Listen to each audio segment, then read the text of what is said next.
Okay, let's talk about endothermic, exothermic reactions and enthalpies, the triple E. Oh my god, I didn't even realize it played triple E well. So really what we want to cover here is talking about the difference between endo and exo, look at some energy profile diagrams, as well as to calculate enthalpy changes as well during a chemical reaction. Endo, exo. Exo, I like to think of it like explosion. What happens during an explosion? There's like whoa, a heap of energy that's just like released, right? And so exothermic reactions release energy, endothermic reactions absorb energy. Let's just highlight that for you. So exo, release. Endo, absorb. What does that actually mean though? That actually means for exothermic reactions, you have the energy of the reactants is more than the energy of the products. Vice versa. Endothermic reactions, you actually have more energy in your products than you do in your reactants. So when we're talking about the change that's happened over time after a chemical reaction, we call that the enthalpy. Really, that's like the change in energy as a result of the chemical reaction. And the signal here is delta H. H is their enthalpy, right, energy, and the delta just means change. Now, you're going to be required to read energy profile diagrams, but let's just break it down step by step. So we just spoke about the fact that we've got exothermic reactions and endothermic reactions. Now, as we mentioned before, the energy, as you can see here, in the reactants is higher than in the energy of the products. Why? Because energy was released as part of the process, which means you have less energy than before. Now, for endothermic reactions, you can imagine it's going to be the opposite. So the reactions here, what happens is it absorbs energy, and so it gains energy as a result of the reaction because it's absorbing energy. Therefore, the energy in the products is higher than the energy in the reactants. Okay? Okay, a closer look, a zoomed in version of an energy profile diagram. So let's just say we've got this reaction, right? And there are certain points in the energy profile diagram that I need you to actually understand. So first, starting off at the energy of the reactants. As you noticed before for both of these energy profile diagrams, is that they both kind of start to go up and it looks like it's going to a hill. Now, what's happening is it gets this place called a transition state, and this is when like the bonds are starting to like be broken, so you can start to reform bonds as products. The energy required to go from the reactant to that tippy top of the transition state is called the activation energy, right? Really, that means it's the minimum energy that's required, minimum energy to break the bonds so that the reaction can actually take place. Okay? If it doesn't reach the activation energy, you're not going to get anything. So you actually have to supply at least the activation energy, and then more will allow you to actually break those bonds, reform new bonds. And then what happens is energy is released, and therefore here you can see that the products here. So in this example, you can see that the reactants have a higher energy than the products. So this is a demonstration of an exothermic reaction. Okay. Now, the way that we actually calculate the change in enthalpy is we take, the energy in the products minus the energy in the reactants. So that difference between these two here is the enthalpy. That's the total change of energy in the reaction. You don't include the transition state, you just go before, after. Don't worry about what happens in between. Okay? So we've got to think about what actually happens during a reaction. It takes energy to break bonds, and we know that because especially when they have higher bond energy. So if there's more bond energy, it's like stronger, you need more energy.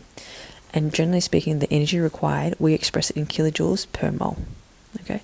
And then what happens is when you're reforming bonds, what they're doing is actually they're trying to get to a lower energy state, which means that they release the excess energy that they had, going from a high energy state to a lower energy state. So generally speaking, what will happen as you reform the bonds is you release you release some energy from that transition state.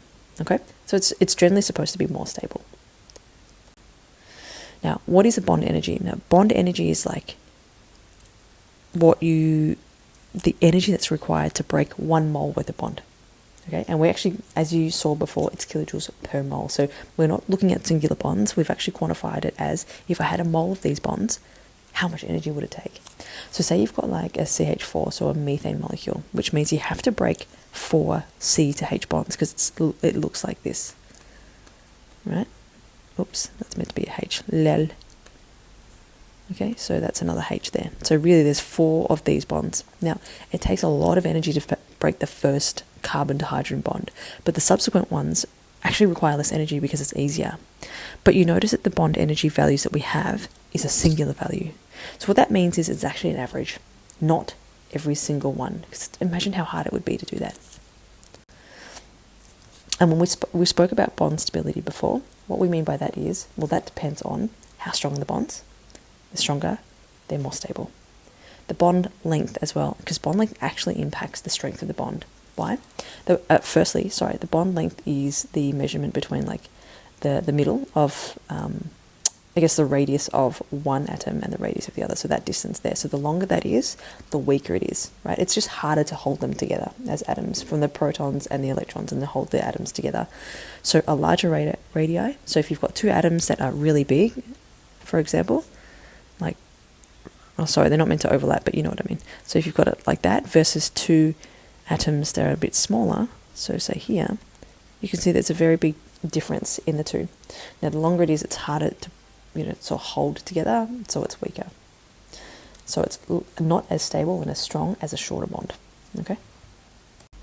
So there's all this talk about like enthalpies, bond energies, and that sort of stuff, but the cool thing is that we can actually calculate the enthalpy, like this is theoretical, right?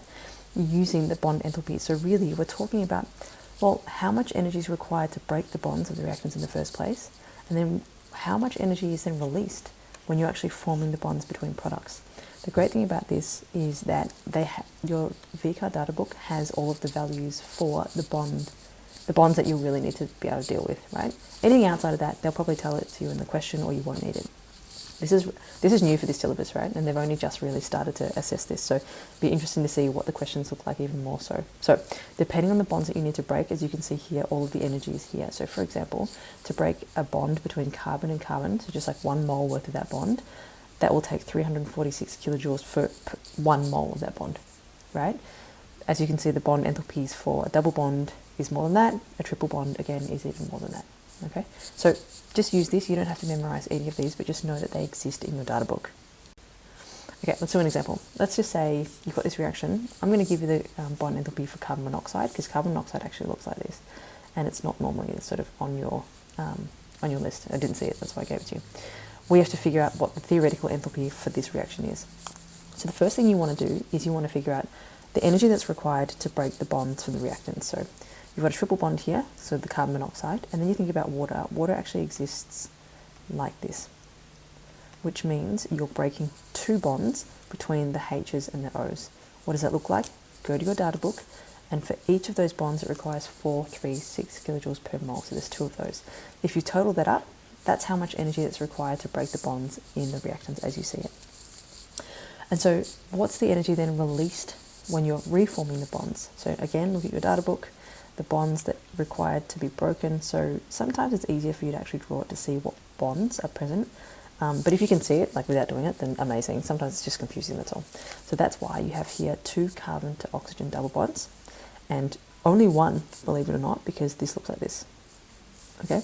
1 hydrogen to hydrogen bond, which is that. So this is the total of the energy that's released when you form those bonds. So just calculate the overall, take the difference between the 2, and you can see that their overall the enthalpy should be negative 72 kilojoules per mole. Because it's negative, you know it's going to be exothermic. Cool.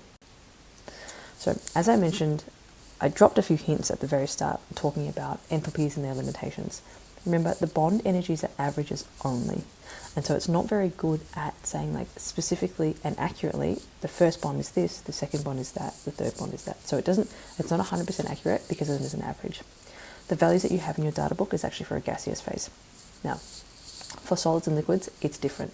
Why? Because you've got those intermolecular forces that need to be broken, here, right? So the bonds, say for example, if we're talking about water, when you're dealing with water as a liquid, remember we're having these intermolecular bonds between, hydrogen bonds between the liquid waters as well, right? Which we don't really need to have to consider when it's in gaseous form because the particles are so far away like that, that the intermolecular forces are negligible, right? So it's different. So all of the values that you see in your data book are for gaseous form.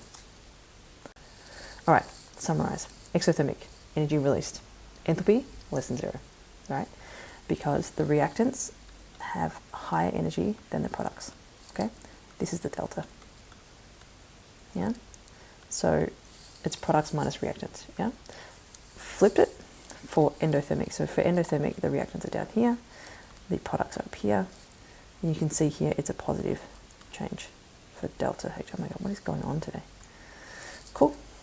We can use bond enthalpies, so the energy required to either break the bonds or make the bonds for each of the individual bonds in molecules in a reaction to actually calculate the energy change, i.e. the enthalpy. And we can also look at energy profile diagrams to have a look to see, is this endothermic or is it exothermic? Cool? Always remember, no matter what anybody says, yeah, you can.